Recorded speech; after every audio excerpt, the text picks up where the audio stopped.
Hello, welcome to Coliseum Creative. We hope you're enjoying our agency, and as you can see, we believe in the Coliseum decor. I also wanted to introduce your all-star team. My name is Audif El Khadi. This is Elia Sanchez, Kimberly Tucker, and Shira Washington. We're so excited to have you here today and to be able to show you what we've come up with to really move the brand forward. I will say I am wearing Alfani socks that I did get from Macy's, so sit back and enjoy.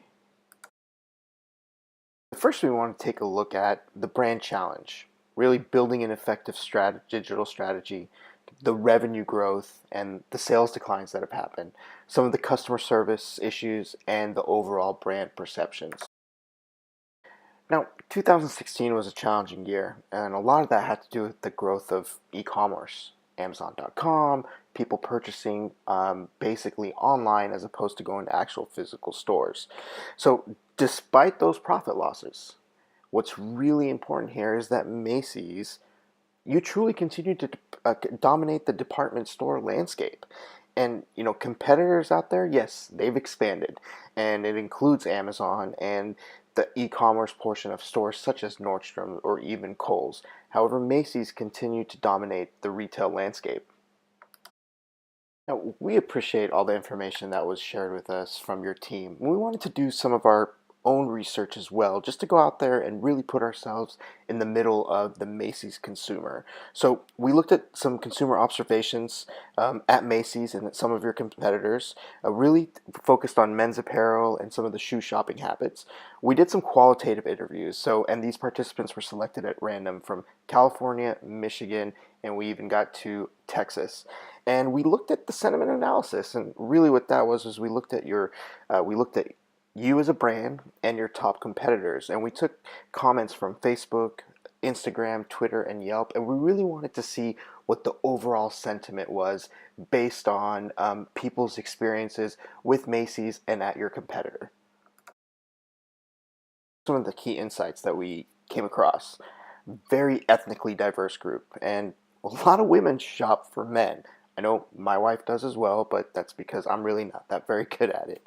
So, and 45% of the shoppers were male, about 38% female, and then we had, what we called mixed scenarios, so a lot of couples that were out there or friends, if you will. So, and then they really took their time to make their decisions. They were very contemplative. And then, out of that whole group, approximately 58% of them shopped in groups of two or more. And then there was a greater interest in the overall apparel as opposed to the shoes. We did see some interest in shoes, but really a lot of the focus was on the apparel. So the interviews, now this is very interesting and really going up to consumers and asking them, very specific questions as it's related to your brand in particular. So, a few of them don't really consider Macy's trendy. They consider the trendy to be the Nordstrom or the Dillard's.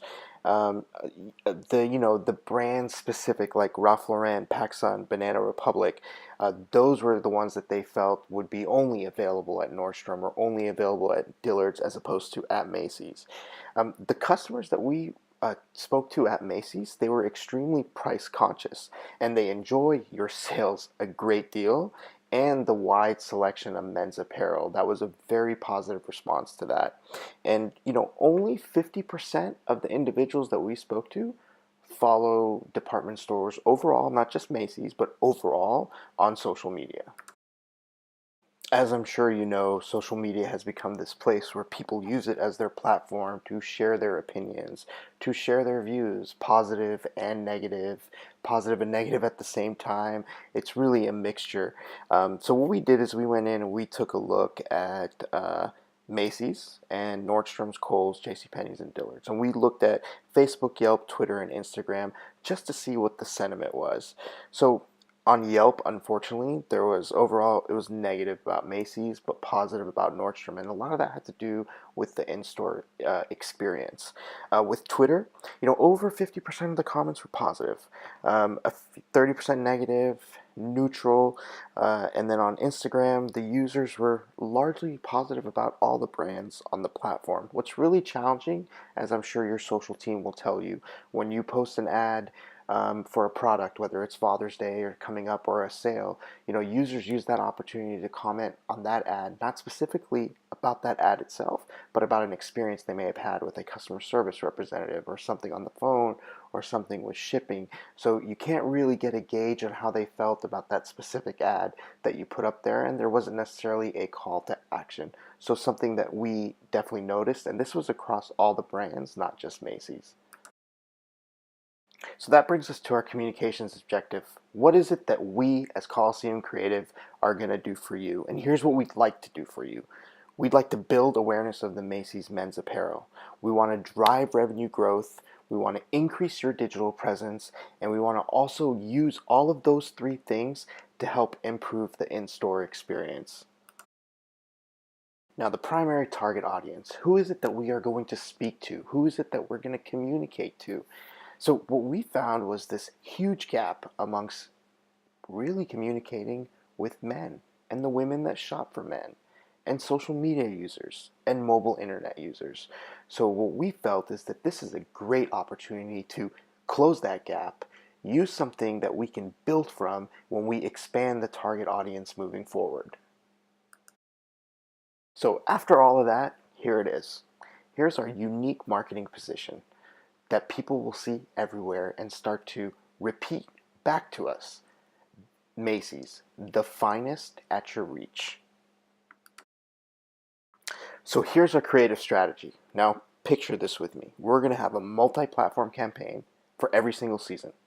And the campaign is truly going to keep with your traditional elements of patriotism, pride, and the star. Now remember that word, the star. We're going to definitely bring to light Now, really, the primary objective for the Everyday Stars campaign will be to unite. Unite people together. Bring them together as one. Show that diversity and equality is a great way to live in this wonderful country. Now, the call to action for customers is going to nominate their everyday stars based on their causes, whether it's environmental, whether it's the country, whether it's their community, via social media, to really focus on their patriotism, to really focus on what they're doing. I mean, an everyday star could be a teacher. It could be your local grocery store clerk. That's what we're looking for. And the nomination process for social media will utilize the hashtag #EverydayStar. Now that will also help us with measurement, which I'll explain here shortly. And we want to focus on the stories and why. Why are these people everyday stars? And we want to capitalize on that. How are we going to accomplish this? I mentioned social media. We're going to talk about posts, promoting everyday stars, and asking for nominations. We're going to create video, and we're going to use it online, and we're going to use it on television as well. Think Super Bowl. We're going to showcase people from all walks of life. We're going to utilize outdoor advertising, especially the digital outdoor advertising. We're going to measure pedestrian traffic. We're going to measure commuter traffic. We're going to make sure that we take advantage of the right outdoor advertising across the country, not just in the big cities. We're going to focus on the Midwest as well. So that will be very exciting. We're going to go back to some traditional print in magazines such as Men's Health, Sports Illustrated, and we're going to focus on some radio. We're going to have some radio spots that we'll have on satellite radio so that it is listened to all over the country as well. So how are we going to measure this? How are we going to make sure that it's successful? Well, here's what we're going to do. From a social media perspective, we're going to look at the social share of voice, the conversation rate, social amplification. That really tells us how many people have looked at our content, shared our content, and then their friends shared their content. Followers, engagement, brand awareness. Now, a lot of times people feel that brand awareness is hard to measure. However, if it is done right, you can truly measure the brand awareness with surveys. How many people are looking at your website, utilizing Google AdWords, and listening to what is being said on social. Outdoor advertising, I just mentioned it with regards to the statistics, and we'll be able to measure how many people have been able to view those outdoor advertisements. Now, we briefly talked about the in-store experience. So we feel for all of this to translate within in-store, need happy employees. So we really want to get a benchmark of where employees stand with regards to Macy's and their experience. So we want to conduct an employee engagement survey. Now, here's an estimated budget that we've put together. So we're looking at an investment into social media for promoted posts. When we talked about video, using it for online and TV, we're going to invest in radio. We're going to take a look at iHeartMedia so that we can really take advantage of all of their radio affiliates and online broadcasts. Traditional print that I mentioned, and ads such as GQ, Sports Illustrated, Men's Health. We left a little bit of room open for miscellaneous, anything we might look at wanting to do Snapchat filters, for example. So we're looking at a total estimated budget of $5 million. So we've given you a lot of information, but what we really wanted to do is we wanted to bring this vision and this big idea to life. So what we've done is we've created samples of outdoor, print, radio, and TV for you to view today. So just sit back and we hope you enjoy.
Being a star is not accomplished with a single act.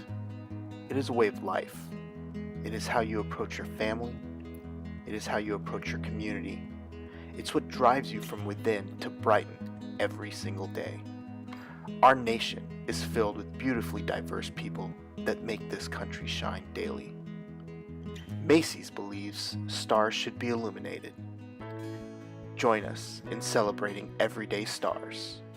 Macy's, the finest at your reach.